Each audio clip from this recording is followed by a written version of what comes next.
For the fourth time in 4 years, I returned to Whitetail Paradise Properties in northern Missouri in chase of another big buck.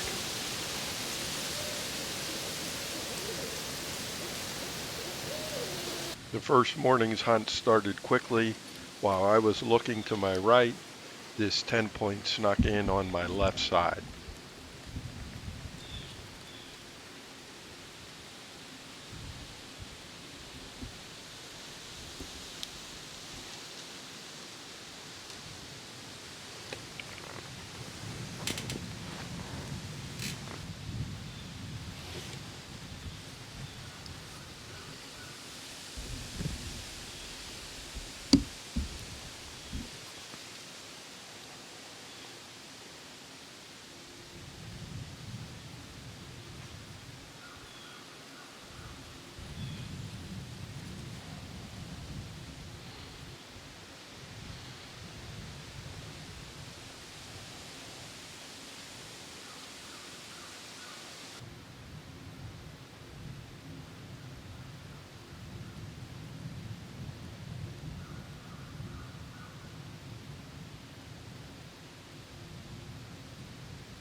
While he showed some interest in my grunts, it wasn't enough for him to come in and around to his shooting lane. And off he walked. While my evening was slow, with just a squirrel and some does at the watering hole, when I returned to the truck, my phone started buzzing with text messages from Bob needing some help.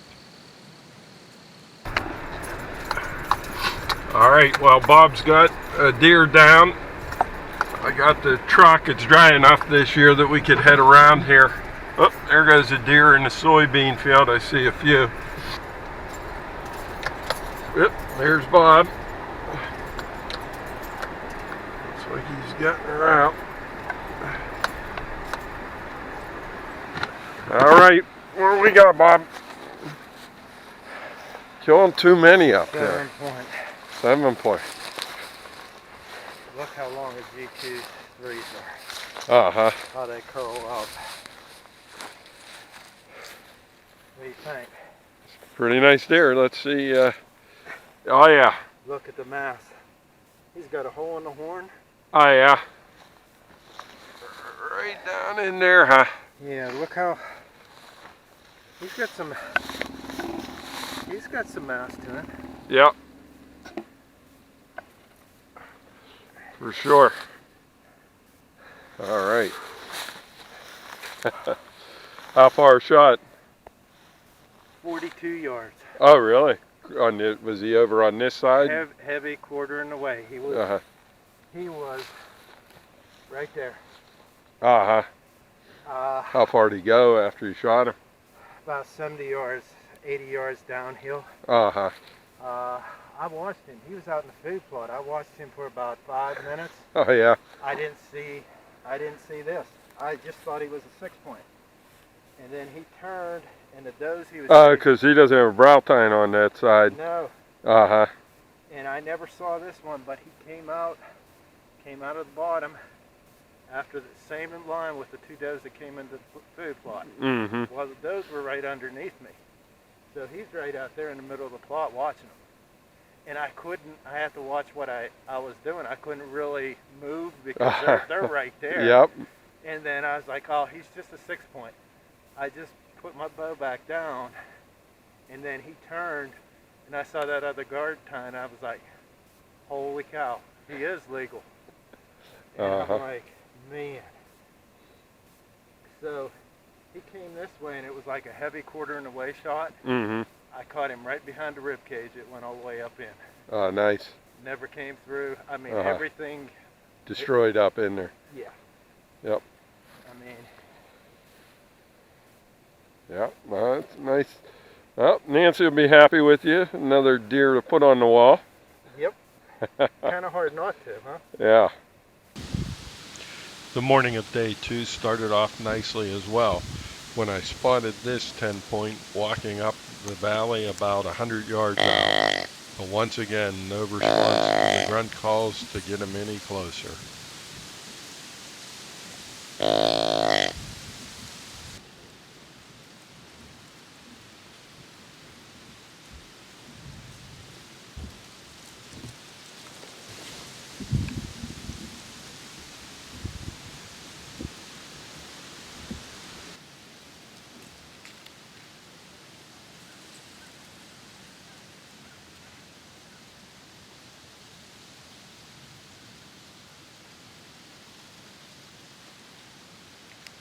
Some other action this morning included this forkhorn working a rub and then coming across in front of me shortly afterwards, followed by an 8-point.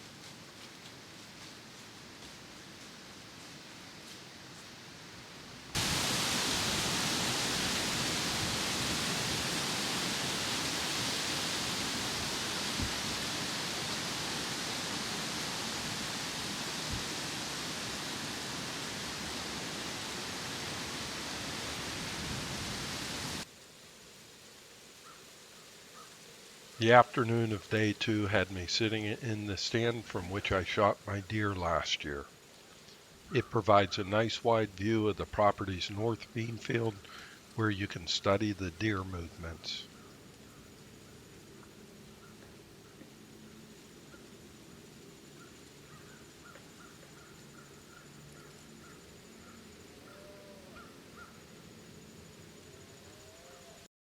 As the evening light began to fade, the buck activity started.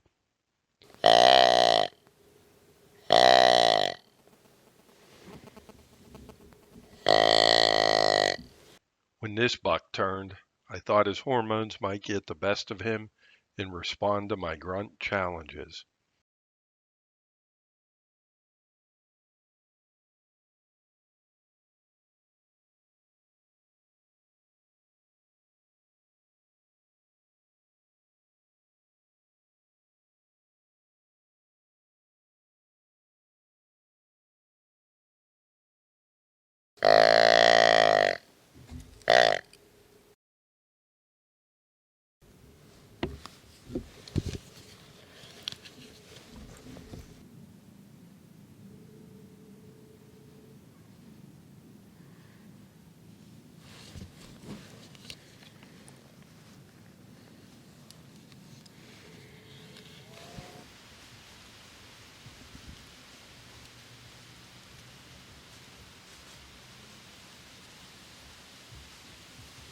Day 3 started out promising enough when this doe cruised by, and a short while later followed up by this nice up-and-coming 9-point.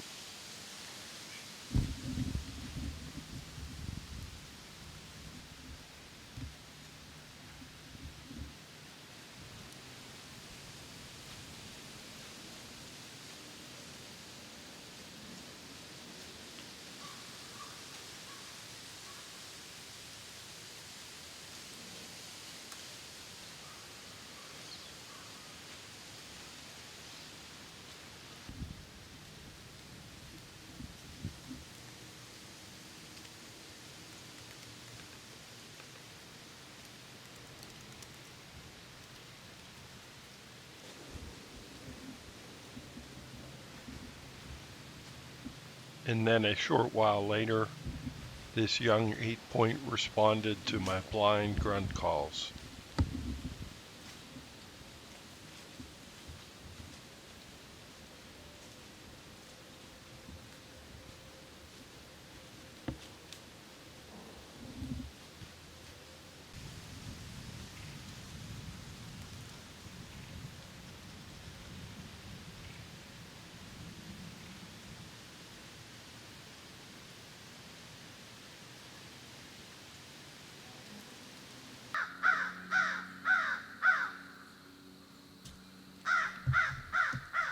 In the afternoon, I sat in Bob's stand hoping for his same fortunes, but no such luck, only this young spike to come out and enjoy some of the winter radishes.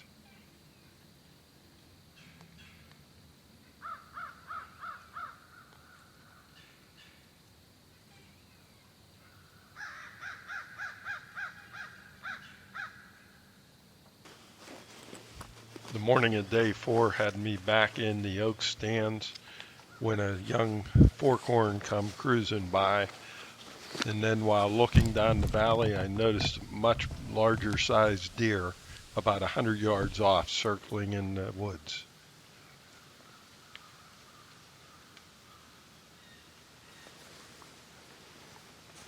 Grunt calls and rattling got him moving up the valley towards me. Unfortunately, he was on the other side of a runoff ditch that he just would not cross.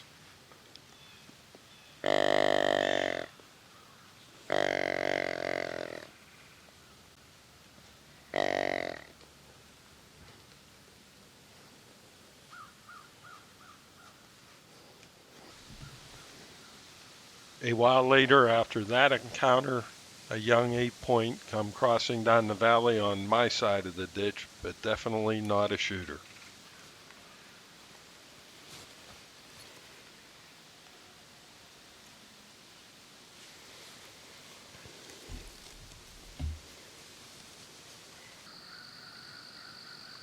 The afternoon had me back to the watering hole with only squirrels and does to once again entertain me. On day 5, the temperatures went up and the deer activity went down. It wasn't until about 45 minutes before dark that the sounds of doe being chased in the woods below me gave hope. At near dark, a buck emerged, but with limited light to be able to judge the quality of deer, I passed on attempting a 50-yard shot.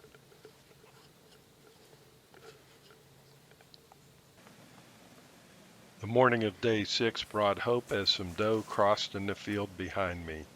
Unfortunately, no buck followed.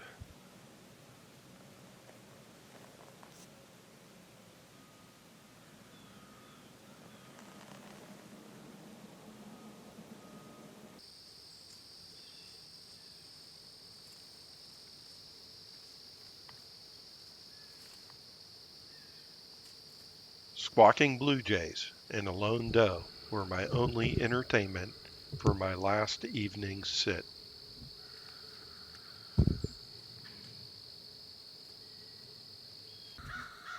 As the sun set over the Missouri horizon, this year's hunt ended without a filled tag. As I like to say, this is hunting, not killing. The hunt is what drives me.